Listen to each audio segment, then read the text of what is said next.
My name is Pat O'Connor. I'm the broker owner of the Veritas Real Estate Group. We're located in Coral Springs, Florida. And today I want to talk about how you can improve your real estate negotiating skills. I'm going to divide this video into 3 sections. First one, things a seller can do. The second, things a buyer can do. And third, things that are common for both the buyer and the seller to try. How effective any one of these techniques will be will depend on the kind of market that we are having. If it is a seller's market, there are not many homes listed and there are a lot of buyers. So if the seller doesn't want to negotiate with you, there's somebody in line right behind you that will accept what the seller wants because they have no alternative if they want to buy a house. If it's a buyer's market, the market is flooded with inventory. And so if a buyer comes to see your property and they don't like it and you don't want to negotiate, that's fine. They can just go see a property down the street that's just like yours with a more cooperative seller. Okay, so what can a seller do to improve their negotiation techniques? The first one is to price the property a little bit higher than they think it will actually sell for.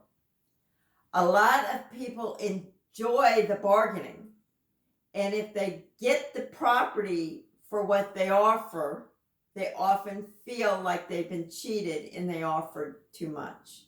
I've had more than one person tell me that. So if you price it higher, there's still room for you to negotiate and get the price that you actually wanted. The second thing is you can have your real estate agent say something, if the buyer's agent calls and said, we're about ready to email you an offer, I just wanted to confirm the email address, then the listing agent can say something, okay, hurry up, I'm expecting multiple offers today. And since I've been on the receiving end of that is a little jolting, and it actually does make me speed things up a little bit. And it doesn't mean it's true. You could be the only offer, could have been listed for a week, and you're the only offer they've had. But again, I'm in the business, and it energizes me to get things done quickly. So that's what I would recommend that you might suggest to your listing agent. Okay, if you are a buyer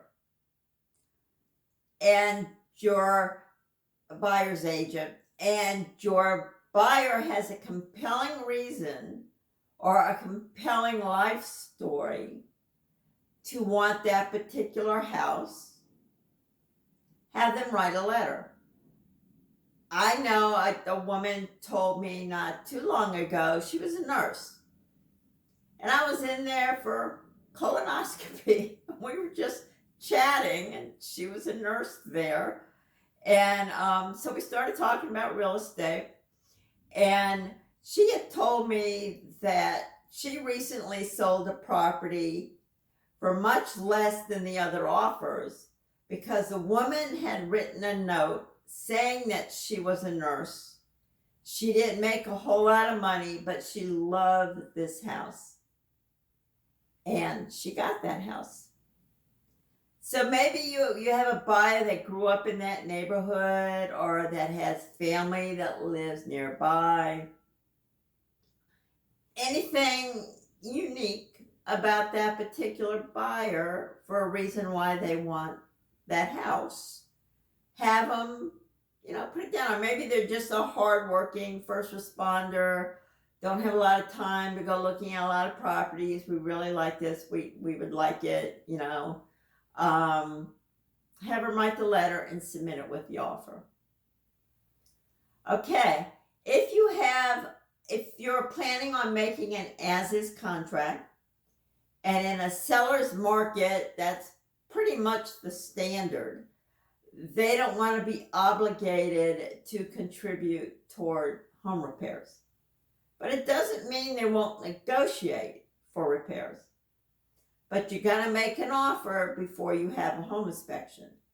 So, when you have an appointment, a showing appointment, and you're walking through a property, make a note of any damage or updating that needs to be done in the house. Maybe deep gouges in the wood floors. Maybe rotting windowsills. Carpets that need to be replaced. The awning on the roof. All that type of stuff doesn't look so good. Just make a list. And then when you submit an offer that is lower than the list price, you can say, this is an as-is contract, but our offer price takes into account the fact that needs repair or updating. It's worth a try. Again, in a seller's market where they may get 20 offers over one weekend, it may not have an effect. But in a normal market, it very well may. Try to discover the seller's motivation for listing the property. Real estate agents, if they're the listing agent, they don't like the seller to stay home during a showing because of this. If the seller's there and someone casually asks them, hey, Mr. Smith, why are you planning on selling? And he may go into a whole story about he's got a new job, it starts in a month, he wants to be packed up and moved, before the job starts. Well, that's good news for the buyer because it means he's not going to keep it listed on the market for too long if he doesn't have to. So he's ready to take your offer and move on. So you might be able to get it lower because he is in a hurry. If he's not at the showing appointment, you might have the buyer's agent ask the listing agent, why is the seller selling? Now, the seller's agent is supposed to have the seller's permission before they disclose this information.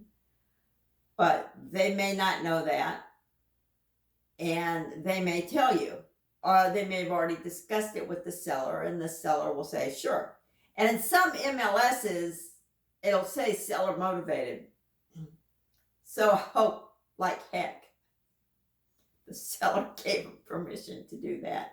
Because if you see seller motivated, you're not going to submit a full price offer. Okay.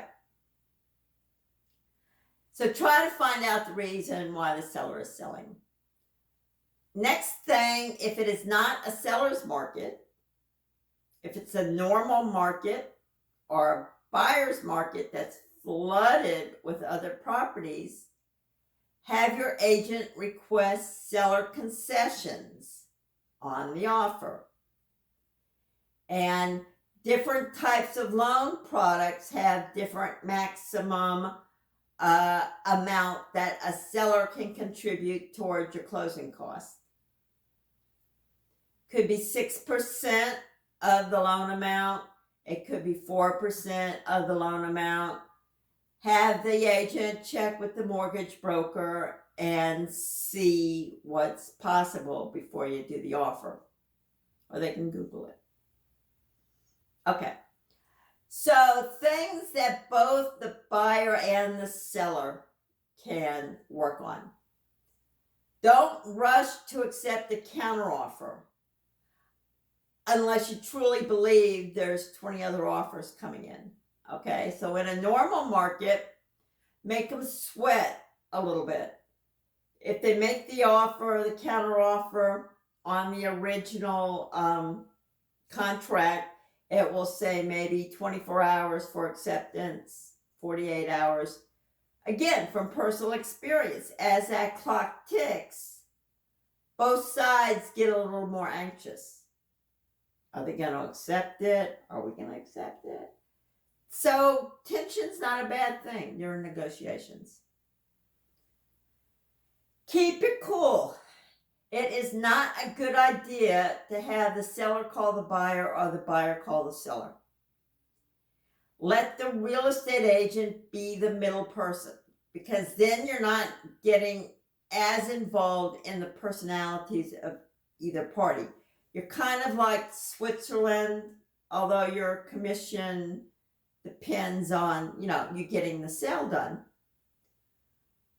But if at all possible, keep them from negotiating with each other.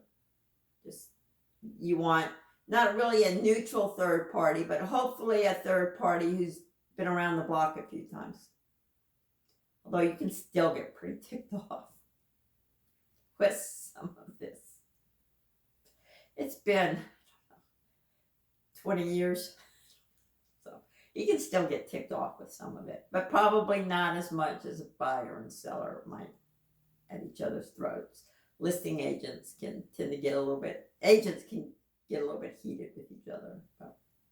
Okay, so if the seller, if you say say the property is listed at $210,000 and you offer $190,000, the seller may come back with $208,000. They dropped it by $2,000. And now the buyer should go up by $2,000. So now you're $192 to $208.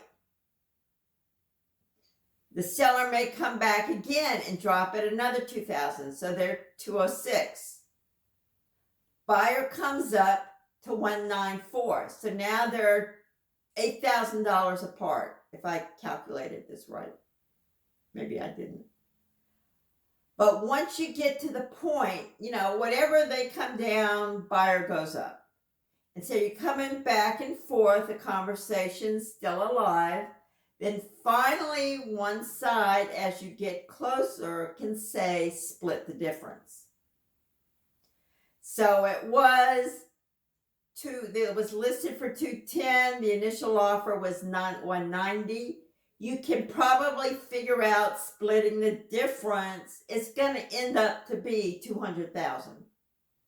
And I've tried this over and over again, and I can pretty much tell with the first counter. I can tell my seller what the final price is likely to be, just based on how much did they come up. So that's my recommendation.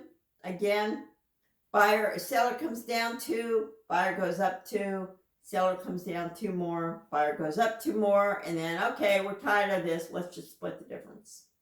And they'll half the difference between the 2 offers. Okay, so those are my suggestions for techniques on how to get the best price, whether you are the seller or the buyer.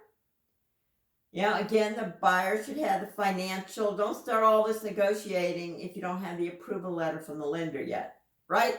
Make sure you know all your ducks are in a row. And the seller should definitely know the market value.